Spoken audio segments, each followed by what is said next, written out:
What's up, everybody? What's up, everybody? Welcome to News, Games, and More, IGN's daily live news show. I'm Damon Hatfield, the very well-spoken Damon Hatfield, and I will be your guide for today. It is Monday, September 14th. That's right. It is my son's 1 year and 1 month-year-old birthday today. Happy birthday to Kingo. And today I'm joined by Sydney Goodman.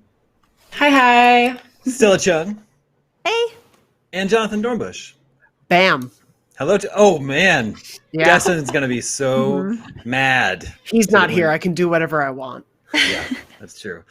All bets are off when Destin's not here. We got a great show for you today. Lots to talk about. Real quick, you may have heard that Sony has announced a big event for this Wednesday, September 16th, 1 p.m. Pacific. And by all accounts, we should be learning the price and release date for the PlayStation 5 at that time. That's very exciting. We will have you can watch all the coverage here on IGN. We're going to have a pre-show that goes live 15 minutes early, so 12:45 Pacific. It's going to be hosted by our own Jonathan Dornbush right here. So lots of exciting news to look forward to there. But that means we need, an event of this size, of this import. It takes a lot of resources. So this show, News, Games, and More, is going to take tomorrow off so we can prep for the big Sony show. So just a heads up. Usually we're here Monday through Friday, same time, same place. Next week, Tuesday, September 15th, we're taking the day off to prep for this Sony event. But let's talk about this Sony event. We recently learned the price and release date for Xbox Series X and S, November 10th. $500 for Series X, $300 for Series S, $200 price difference, which I was very surprised by. And pre-orders go live on September 22nd. So that definitely forced Sony's hand. They can't allow Xboxes to start going on sale and not have anything else, for people to buy, the new PlayStation for people to buy. So surely, Jonathan, we're going to learn the PlayStation 5 release date and price at 1 p.m. Pacific this Wednesday, yes? You say surely. I don't think anything is sure in this world anymore. We'll probably learn it a little closer to 1:45, but yeah, I feel like we have to learn it at this. If not at this, they have to say it before September 22nd when the Xbox pre-orders go up, because any consumer who is still on the fence of which one they're going to buy or maybe where they're going to put their money, if they have only one option to put the money down and they know they can secure a console, they might go just buy an Xbox because they can instead of waiting for Sony to finally say something. So they have to say that by that date at the latest, but this feels like the perfect place to end, a huge 45 minutes of showcasing their games with, and here's the price. Mm-hmm. So Series X is $500. What's your prediction for PS5? $500 for the regular edition and $400 for the digital edition.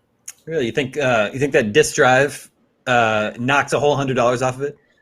I don't think it necessarily does, but I think they'll be willing to eat that cost enough to get down to the round $100 number, because something about $399 or $400, like something about that round number just sells better to me than $449 or $450. Yeah. That number just doesn't really, it sounds more expensive than it is, whereas even though it's a $50 price difference, $399 sounds way cheaper. And then what would be your guess on the release date? I've gone back and forth a lot on this one. I'm currently thinking November 13th, which is the Friday after Xbox would be out, but the same week. Yeah. Yeah. Okay. Sydney, I know you're a big Xbox fan. What did you think when you learned the price of the Series X and Series S? I was super excited because I thought that the Series X was going to be $600. Like, I don't know why. I just thought that this console generation, like the price point was going to be much higher. I'm very happy it's not.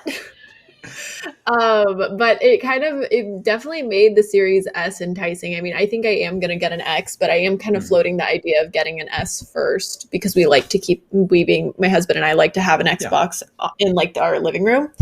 So I'm kind of debating on getting an S first and then waiting to see if there's like a limited edition Halo console, because I've never gotten a limited edition console because I usually already have the console and I just don't really see a need to get another one. And like the idea of like getting it and then selling it just feels like a lot of work to me. So yeah, I don't know. I was stoked. I'm excited. I am excited to hear what PlayStation has to say. I'm planning on getting one as well, but I've kind of tempered my expectations because they've really tempered ours in terms of how difficult it's going to be to get a PlayStation 5 at launch. It's a good point. Yeah, that is a good point. Does $500 sound about right to you as well? You think they just have to match the Xbox Series X price? I would be really surprised if it was over 500. So I think it will be 500. I would be super surprised if it was more.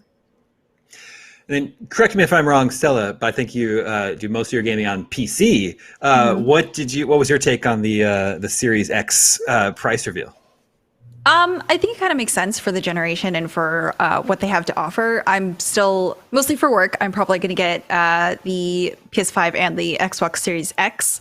My one complaint with the Xbox is the name. It's just so long. So I'm just like, we need to find a way to shorten it. So when we're talking about it, it's way easier. I guess I could just say the X. The S is really appealing, though, especially for people who don't want, like, you know, who don't need as much gaming space, who just want to play casually. I think that's great that they added that option. I definitely think that with this PS5 event, they definitely need to reveal the price, like for sure, especially since Xbox has come out with theirs. So, yeah, for sure. I think there's no way we leave that show this Wednesday without knowing the price. But Jonathan, you seem to think the whole show would be about 45 minutes. They'll also be showing off some games. Any predictions as to what games we could be seeing? Yeah, I think it's going to really focus. The blog post that revealed the event said games for launch and beyond. And unfortunately, some launch games have been delayed, like Canada Bridge of Spirits, which looks really good, but that's delayed till 2021. And Deathloop was delayed till 2021.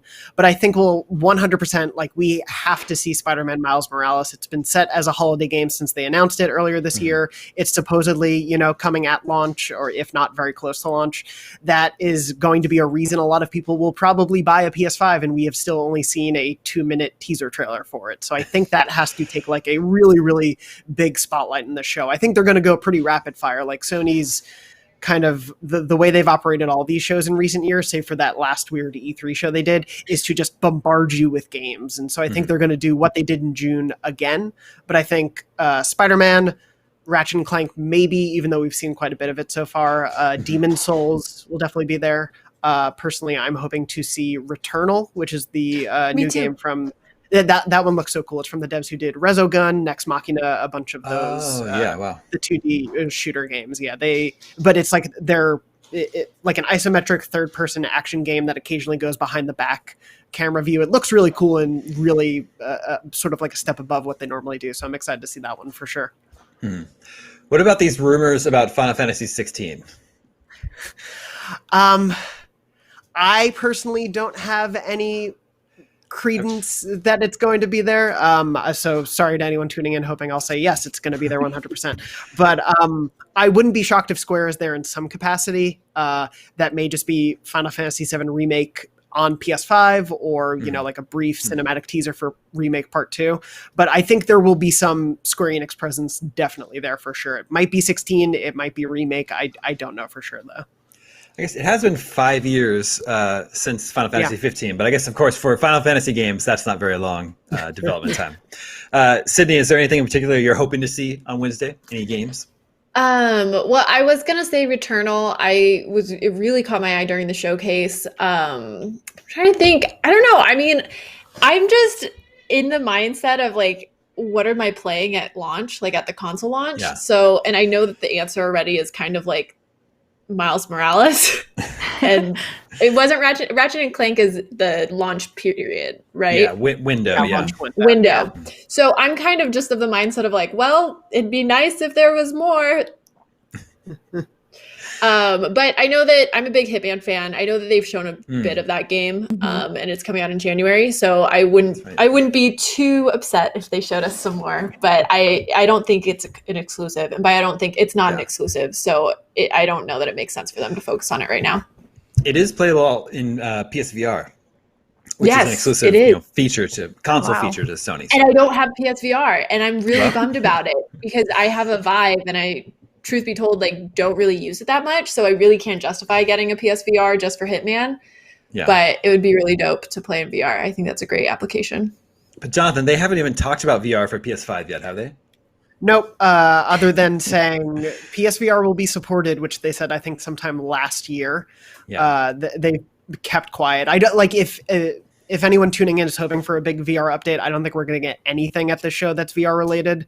They're going to support PSVR. They showed a few new PSVR games last week on the PlayStation blog. Like they'll continue to support it, but I do not think there's any way we see like PSVR 2 at this show because they're already asking people to spend hundreds of dollars on a new system this fall to also say, hey, spend a few hundred more on this peripheral. I don't think that's a great business strategy. And I also just think it's too much to focus on at once. They have enough to show us and tell us about PS5. Let's focus on that for now, I think. Sure. And Stella, how about you? Any games you're particularly hoping to see on Wednesday? Not in particular. Oh, maybe Miles Morales, but just because I just started playing through the Spider-Man cool. game recently, so I'm just like, yeah, I'm fresh off it. I really want to see more. I want to see how it's gonna translate to next gen. So that's one thing that I'm really excited for. How are you liking Spider-Man? It's so fun. I honestly thought that maybe it would get kind of repetitive, but I honestly really like it. It's a really fresh take on superheroes, and especially with Spider-Man, who I didn't really like too much. Like I was like, oh, Spider-Man's cool, but I never really identified with him or something or anything like that. But playing through the game, I'm just like, oh, you know what? This is really cool. This is a nice take on the Spider-Man that I grew up with, which was the original trilogy. So I'm just like, this is really cool that I get to see something that follows the comics a little bit closer. So yeah, it would be nice to get a gameplay demo of Miles Morales. In any case, we should learn a lot more about the PlayStation 5 release plans this Wednesday, September 16th, 1 p.m. Pacific, and IGN's pre-show coverage kicks off at 12:45, and the whole show will be followed by our post-show coverage. So definitely tune into that right here on IGN. Let's move on to our next topic. We've added another game to the growing pile of games getting a 10 out of 10 from IGN this year. The latest is Spelunky 2. A game I've been very, very much looking forward to. I love the original Spelunky so much. It's absolutely one of my favorite games of all time. And I just started playing the sequel a little bit last night, and so I'm just sort of just barely dipping my toes into the many, many secrets there are to be discovered in the sequel. So I was really happy to see that our reviewer, Mitchell Salzman, enjoyed the game a lot, gave it a 10. This is joining a growing list of games that got a 10 this year from IGN, including Crusader Kings 3, Flight Simulator, Last of Us Part 2, Half-Life Alyx. But first of all, before I don't want to like force anyone to talk about Spelunky if they haven't played it. Has anyone else played Spelunky? I have not. No, Stella. I've watched people play it. Yeah. I think it was PAX East last year, maybe. So you watched people play two last year. Yeah, 2. I can't say it either. I had to do a video on it, and it took like 12 takes for me to say it correctly. So I'm not going to try and say it, but it was 2 that I was watching people play. Jonathan, I assume your former boss at IGN forced you to play Spelunky. I never heard the end of Spelunky. I'd actually played Spelunky a bit before I came to IGN, but I was very, very bad at it, so I kind of dropped it, being like, I appreciate why people love this. I am bad, so I will move on. But I have been playing a little bit of Spelunky 2, and while I'm still not great at it, I am really liking it and beginning to start to appreciate, I think, more why people love this series now so much, but especially the first game. Yeah, so like if you haven't played Spelunky and you're interested in it because we just gave the sequel a 10, it's on the surface it's a platformer. Pretty straightforward. You're just trying to make it through the levels to the end of the game, going through caves, jungle, ice environments, a temple, and then you fight a boss and you beat the game. But it's a roguelike game, which means the levels and enemies are remixed every time you play. It's different every time. So it is difficult, like Jonathan was saying, because there's a lot of things that can kill you at every single step you take. But each run that you go on, you're learning more and more. You're learning about the behavior of all the enemies, and the behavior is predictable. So the more you play, the more you're learning about it, and the better you're getting at it. So definitely rewards patience. It rewards the time you put into it. I think it's amazing. It's a desert island game for me, for sure. I could have just Spelunky alone, and I'd be content on a desert island for a long time just playing Spelunky. So I'm definitely excited to play more of the sequel, but I'm curious for my fellow panelists here, what's the last game you played that you would consider to be a 10 out of 10? Sydney, would you like to go first? This is hard. And this isn't like, I knew you were going to ask this question, and so I should have a better answer, but I really racked my brain. And I feel like Ghost of Tsushima is probably the closest to a 10 out of 10 that I've played recently, but that's also the most recent game that I've played. And not to be like, hey, like Sucker Punch, vie for my attention, but I really don't prefer open world games, and what Sucker Punch has done with that game is really incredible. I'm really enjoying it. So I don't know that I'd say it's a 10 out of 10, but it's definitely the best game that I've played in a while. Yeah. That's probably my favorite game of this year so far. Stella, how about you? What's your last 10 out of 10? So I'm playing through Spider-Man right now, and I really want to say that is going to probably be a 10 in my book, but I haven't finished it yet, so I feel like I can't really say it. So I want to say God of War, because I just played that. Yeah. I just finished that, and for sure that was a 10 out of 10, because like it was gorgeous, well done.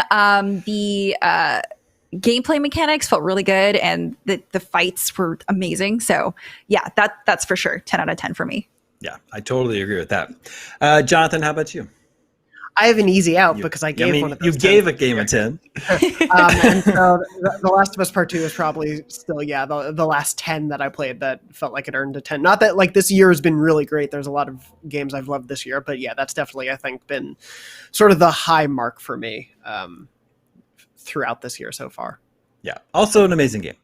It's a good year for games, and we still have Cyberpunk still to come. Oh my gosh, I can't believe it's still coming out this year. It's been a lot of good year. We're finally almost. Animal Crossing was this year. Animal Crossing was also. Oh my God, was it? Oh, I left that off our list. I apologize for leaving that off of our list. Did we give it a 10? Maybe Sam just gave it a 9. Okay. I think we gave it a 9. Yeah, but still, it's a really great game that felt like it came out like to me, it felt like it's been out for like a couple of years at this point. But I think that speaks to more my perception of time right now. That's because 2020 feels like multiple years. Okay, well, speaking of Animal Crossing and Nintendo Switch, Nintendo Switch has set a new sales record. We've got NPD data for August, which tracks game sales here in North America. The best-selling system of August 2020 was the Nintendo Switch, and it set the record for highest August dollar sales for hardware in U.S. history, surpassing the August 2008 dollar sales of the Nintendo Wii. So that gives you an idea of just how well the Nintendo Switch continues to perform. And I keep hearing about how it's supposed to be scarce and nobody can find them, but a lot of people found them in August. It also more than doubled its unit sales from August 2019. So, it's selling twice as well as it did a year ago. Madden NFL 2021 was the best-selling game of August 2020, achieving a double-digit percentage dollar sales growth compared to the release of Madden NFL 20. It debuted as the 6th best-selling game of the year, and it marks the 21st consecutive year a Madden NFL franchise has been the best-selling title in its release month, which is usually August. And there's a disconnect here because this stuff like this makes IGN readers so angry. They get so mad because they hate Madden so much they're convinced it's just a terrible, terrible product every year, and then it goes on to sell really, really well every year. Jonathan, what is the cause of that disconnect? Is it just that IGN readers aren't the ones buying this game? Well, it's because of the 10s we give it every year. We don't give it a 10. No, I know, I'm joking. I think some of the disconnect comes from the fact that Madden sells so well because a lot of people who buy it don't come check out video game sites every day. Like, it's a lot of people who are football fans and not necessarily gaming fans. Like, they enjoy Madden, but they may not be buying a ton of games every year, or they may not care because they know they have a fun time with Madden. They can play with their friends. They know what to expect. And so for the most part, they want to keep buying it. And so it's one of those things where I think it's a series that a lot of people, there's a lot of valid criticism that gets made, and our review had a lot of criticism about it, but a lot of people also just say, it's Madden. I'm going to buy Madden because it's the only football game. Yeah. I have a feeling a lot of those sales come from people who maybe they only buy Madden every year. They only buy Madden or Call of Duty, and they're not looking up video game reviews even. There's a new Madden out, they go ahead and buy it. I think that's a large part of that audience. But what did you think about this, Jonathan? In addition to the Switch selling very well, Nintendo exclusives accounted for half of the top 20 games of the month. 10 of the top 20 games were all Nintendo exclusives. Including the fact that Breath of the Wild beat out Last of Us Part 2, Breath of the Wild being a 3.5-year-old game now, Last of Us Part 2 being a fairly recent game on a platform that has sold more units than that. That was surprising to me. I don't know what you thought about that.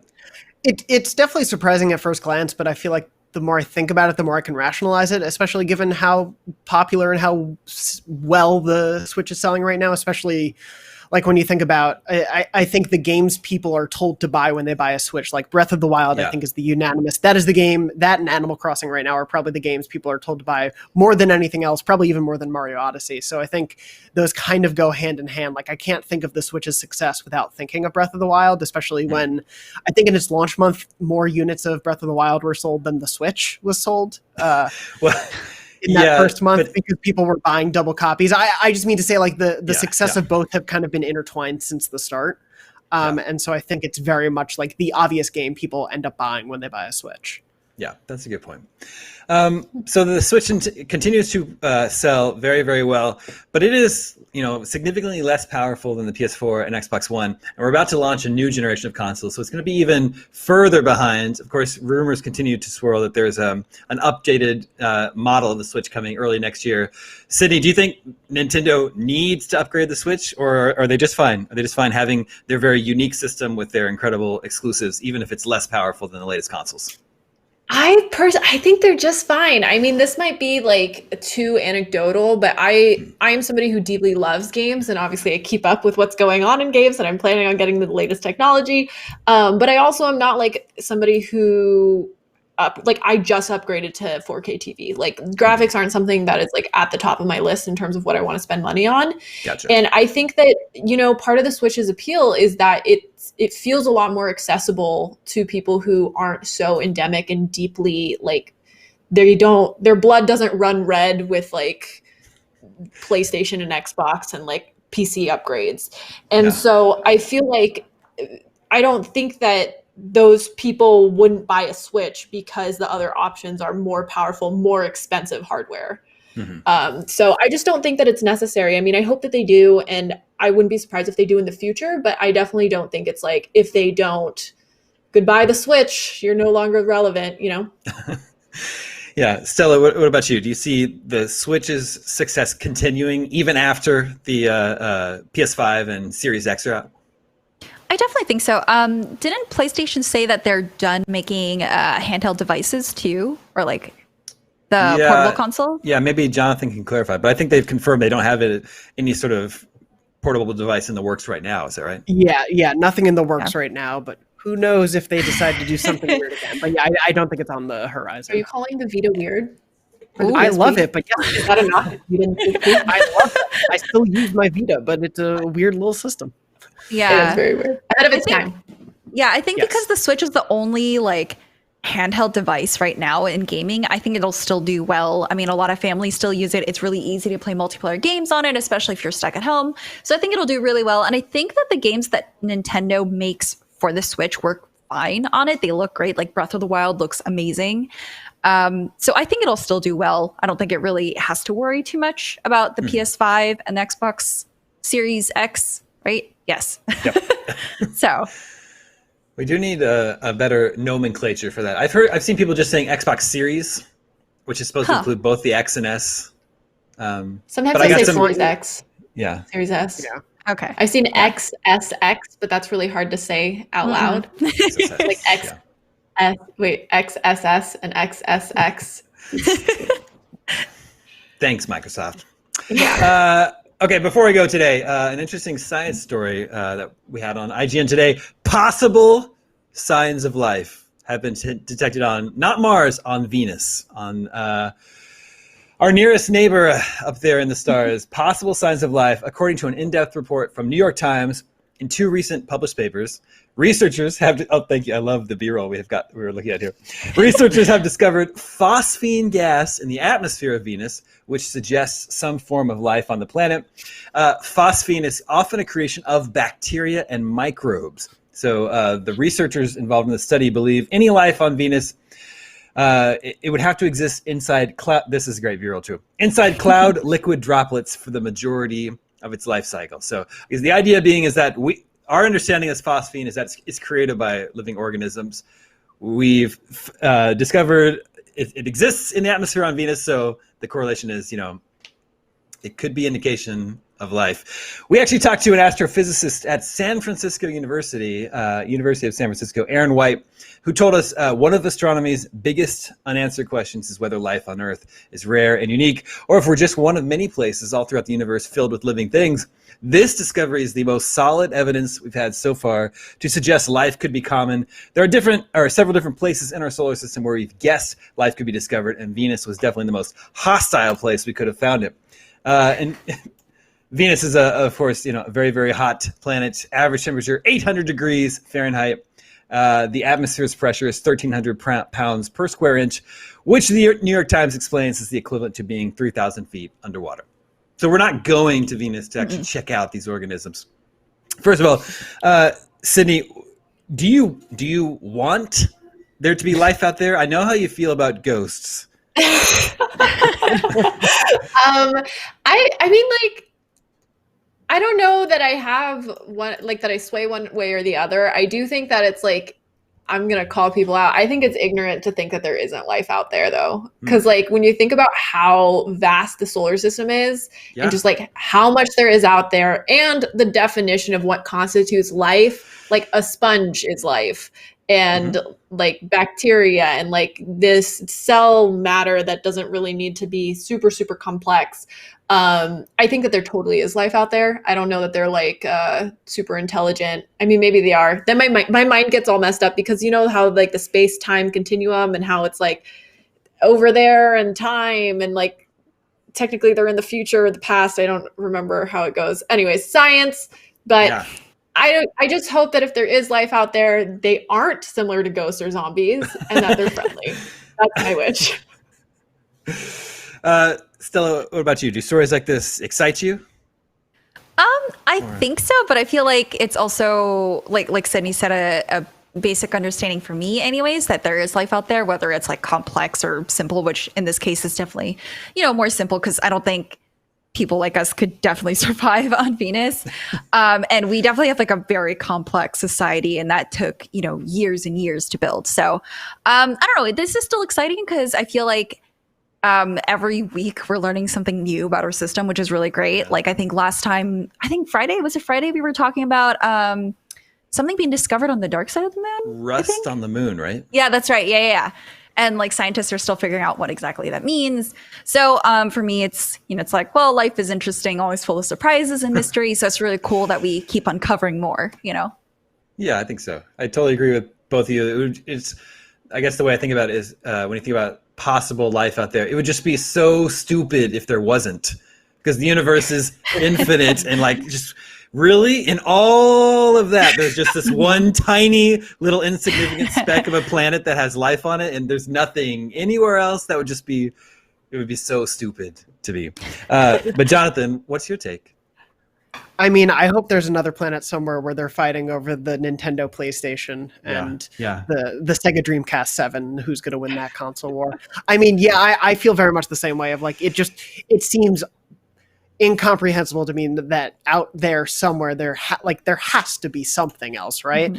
But we're just so trained by like our media, and granted, like I get why, but all of our media, whether it's destroy all humans or most movies, most aliens come and they want to kill us. Like most aliens are pretty hostile to us, save ET and a few others.